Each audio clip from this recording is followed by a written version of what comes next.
Amateurs de frissons, bienvenue dans ce nouveau cocktail. Si vous êtes prêts, partons à la découverte de phénomènes étranges et d'histoires effrayantes. La dégustation commence maintenant.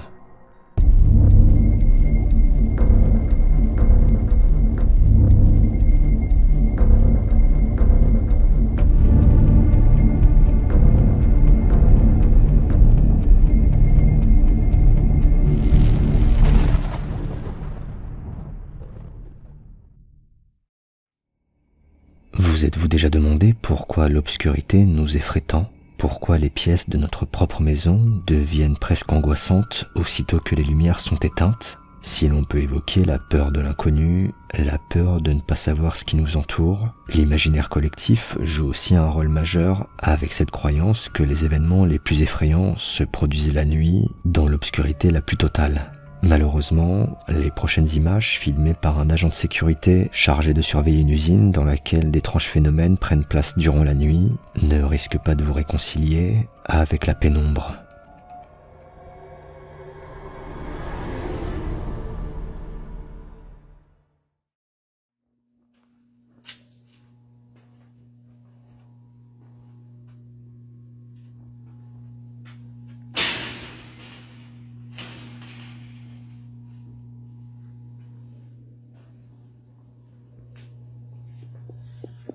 It just got really cold in here. Yeah, I can definitely feel something in here.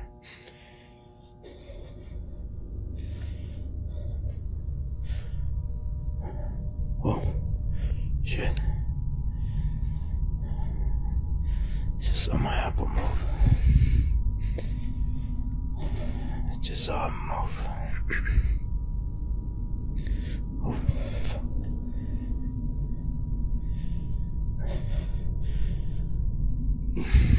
What do you want? Who are you? Ooh.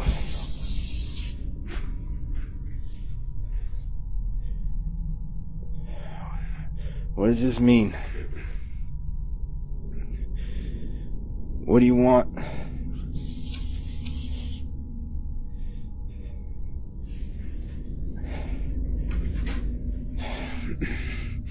Why are you playing games?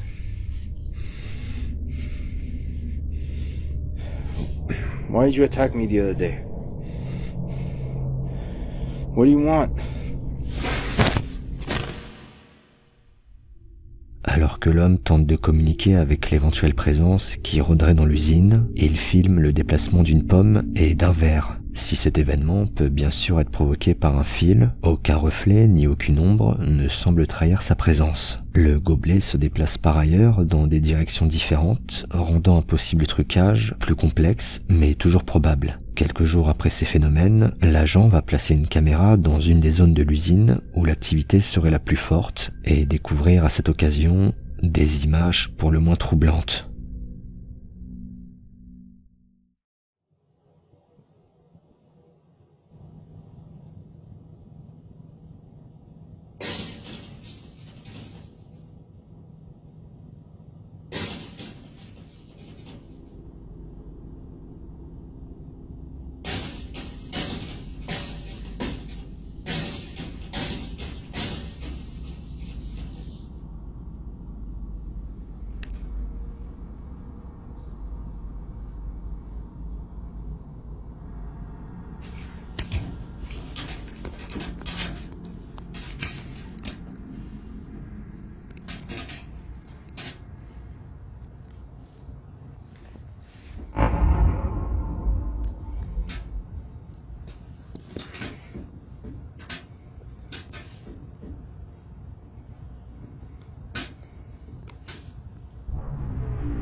Vous l'avez peut-être vu. Alors que l'agent inspecte ce qui se trouve derrière la porte, il filme une main pâle, semblant agripper une petite statue à l'effigie d'une ancienne reine d'Égypte nommée Néfertiti, dont la simple présence est tout aussi étrange. Si l'homme ne remarque pas cette apparition lugubre, la main disparaît aussitôt qu'il redirige sa lampe torche vers la statuette. À la vue de ces images, plusieurs personnes pensent que l'usine serait le lieu d'une certaine hantise, tandis que d'autres privilégient l'hypothèse d'une simple mise en scène.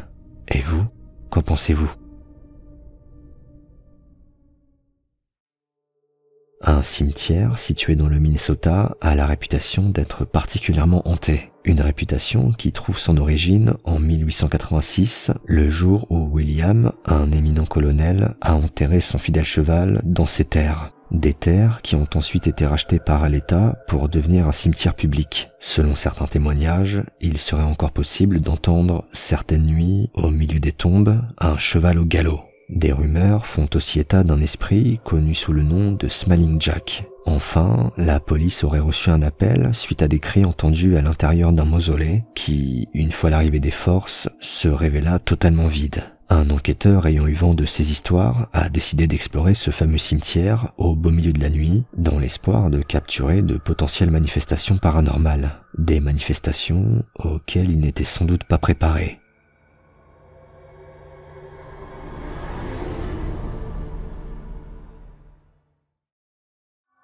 Colonel William, are you out here tonight? This is your warhorse's gravesite. Dawn. I've got a red light in my hand. It's a microphone. It'll record your voice. What? No freaking way!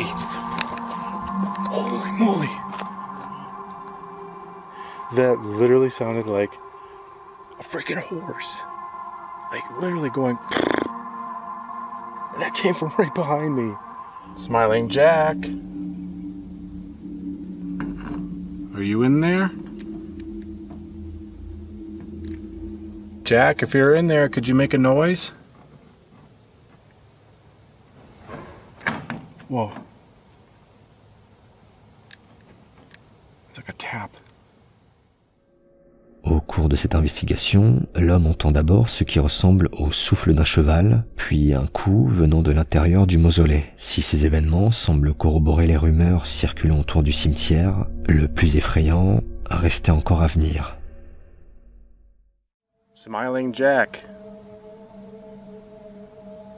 Who are you? Is your real name Harrison? Because that is the name of the man that this mausoleum belongs to.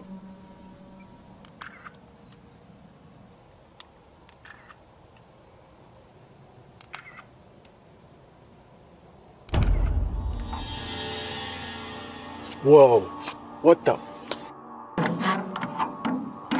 Oh my God. Oh my God, dude, I just caught a face. Holy shit. Oh my God, it is smiling. It's a smiling face. And Jack, if you can hear my voice, I know you're here. Tap on this window. Tap on it just like this. I don't know, guys. It seems like he's gone.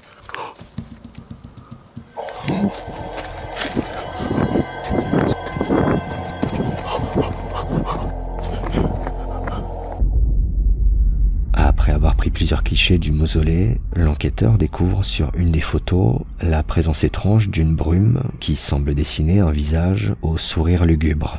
Un sourire qui n'est pas sans rappeler ce fameux Smiling Jack qui errait dans le cimetière. C'est finalement après avoir entendu plusieurs coups sur une des parois du mausolée que l'homme quittera définitivement les lieux. Si les phénomènes capturés sont étonnants et semblent révéler une certaine activité, la seule réserve me concernant se trouve dans le fait que l'enquêteur n'ait montré à aucun moment la photo de cette brume directement sur son appareil. Un oubli peut-être volontaire, nous empêchant d'écarter la piste d'un possible trucage numérique en post-production. Une chose est sûre, ce fameux Jack a affiché son meilleur sourire pour sa photo de classe. Nous sommes à la moitié du cocktail. Si l'épisode vous plaît, n'hésitez pas à me le faire savoir en mettant un pouce bleu sur cette vidéo. Pensez également à vous abonner et activer la cloche pour ne rater aucun des prochains cocktails. Merci d'avance. Rona est une femme qui rend régulièrement visite à sa mère en soins à l'hôpital. Afin de pouvoir surveiller à tout moment son état de santé, la femme a installé dans la chambre de sa mère un babyphone dont la caméra intégrée lui permet de voir tout ce qui se passe en direct. Et c'est à travers les images retransmises par cet appareil que la femme va assister à une scène surprenante.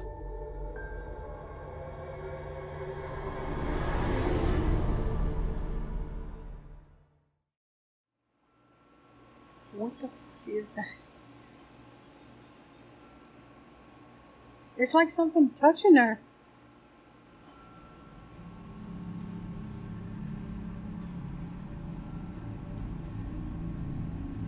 What the hell is that?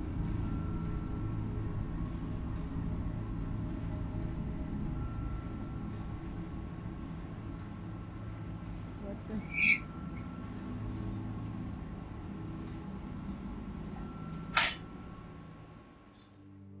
Ce qui ressemble à un bras tendu vers la mère de Rona peut être observé à travers le babyphone. Un bras dont l'aspect brillant contraste beaucoup avec le reste de la chambre et que la mère semble également distinguer. Quand Rona lui demandera ce qu'elle a vu ce fameux jour, la mère répondra avoir été en présence de son frère. Une réponse qui ne revêt que peu de sens étant donné qu'il n'y avait personne dans la pièce à ce moment et que son frère est toujours vivant. Si certaines personnes voient dans ces images une apparition divine, la manifestation d'un ange ou un signe laissant peut-être présager d'une fin proche pour la mère, l'hypothèse d'un jeu de lumière accentué par la qualité toute relative de la caméra ne peut pas être totalement écartée. Une scène qui aura toutefois eu le mérite de contraster avec les habituelles manifestations qui se veulent beaucoup plus sombres.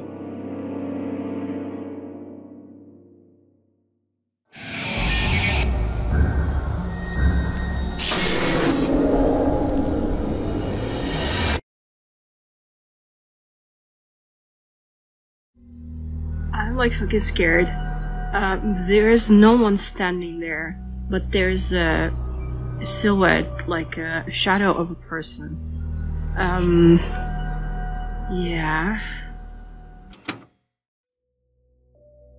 Dans de précédents cocktails de frissons, nous avons suivi les aventures de Paranormise, un duo d'enquêteurs composé de Jordyn et Johnny. Au cours de leurs multiples investigations, les deux hommes s'étaient peu à peu livrés sur eux-mêmes, notamment Jordyn, qui avait révélé faire face à une forme de hantise depuis son plus jeune âge. C'est maintenant Johnny qui a décidé de se confier un peu plus sur son passé, et notamment son enfance, durant laquelle il séjournait régulièrement dans la maison de ses grands-parents avec son frère. Une maison dont il garde un souvenir précis en raison de bruits étranges comparables au grognement d'un animal ou au cri d'un être humain qui retentissait derrière une porte en bois. Si à l'époque Johnny n'avait pas cherché à en savoir plus, aujourd'hui il se sent prêt plus que jamais à découvrir l'origine de ces phénomènes. La grand-mère ayant depuis vendu la maison, le duo décida d'enquêter dans la résidence de David, l'oncle de Johnny, où des événements similaires se produisent depuis plusieurs années. Pour pimenter le tout, près de cette maison se trouve une voie ferrée sur laquelle un homme a trouvé la mort après s'être fait percuter par un train alors qu'il déambulait ivre-mort sur les rails la nuit, avec pour seul éclairage sa lanterne qui, encore aujourd'hui, brillerait parfois dans l'obscurité. C'est dans ce décor imbibé d'histoires paranormales que le duo va donc mener son enquête qui, vous l'aurez deviné,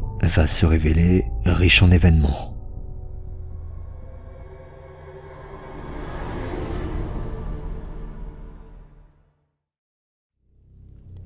See something, bud? What you looking at? You see something? Who's the cat's gonna mess up the light up balls?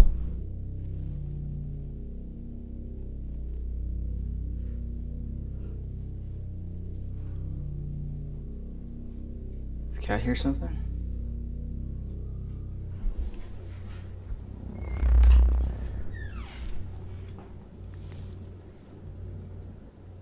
You heard that?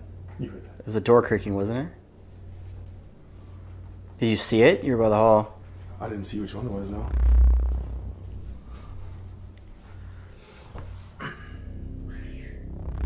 Is it right here? What's it sound like?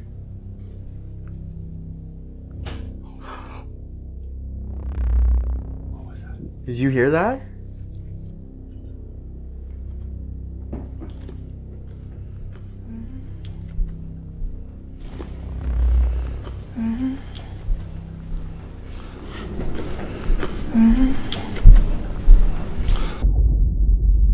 Si ce début d'enquête est relativement calme, il reste parsemé de phénomènes troublants parmi lesquels un PVE très distinct, capté seulement par les micros des caméras, et des bruits répétés. Les deux enquêteurs vont poursuivre leur investigation dans la maison quand, soudain,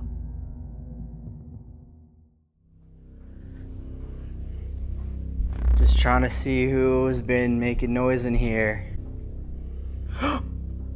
What's that? Hurry up, I got him. Right there. There he is. There's nothing there. What, Yes. you can't make noise for me? What was that? I just heard a screech from inside the house. Okay. Okay, that's a What door. was the door?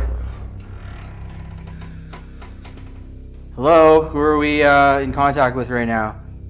Can you wave? Oh my god. You just I waved? just did. That might be nothing. It looks like nothing. It's on the... Holy shit! God, dude, that scared me to death. Oh, maybe that wasn't nothing. Okay. Okay, Who was now- that? I just heard a knock. You heard a knock? It was 2 knocks. It was like... Can you do that again?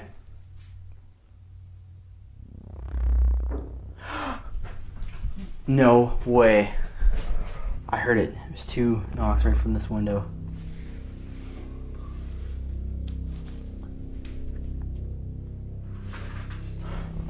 That just fucking opened.